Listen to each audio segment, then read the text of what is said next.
Valparaiso University will now process expense reimbursements to faculty, staff, and students for approved business expenditures via direct deposit to a bank account of your choice. Direct deposits are much quicker and far more convenient than printed paper check reimbursements. To get started, open a web browser and go to dataview.valpo.edu. Select Login and enter your ValpoNet username and password.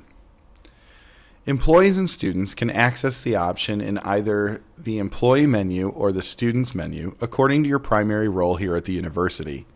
Students will find the option under the personal information updates on the link labeled Bank Information Reimbursements Only. Employees will find the same link on the employee menu under Employee Profile. Both links will take you to the same place to submit your banking information. To enter the banking information, enter the routing number and account number twice each and select the account type.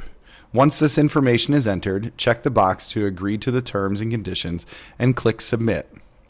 Please note that this screen is for reimbursement deposits and does not update the banking information used by payroll.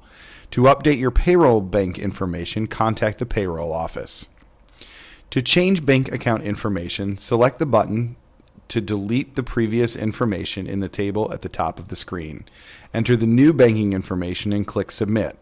This may be done at any time you choose to change accounts. Once entered, a confirmation of the bank information will display on the screen. For security purposes, the full bank account number will never be displayed after it has been submitted. You will also get a confirmation email to your @valpo.edu email address. When a direct deposit reimbursement is sent, a confirmation notice will be sent via email. This email is generated when the Valparaiso University Finance Office processes the payment. It does not indicate the immediate availability of funds. Funds will appear in your account as an ACH credit from Valparaiso University.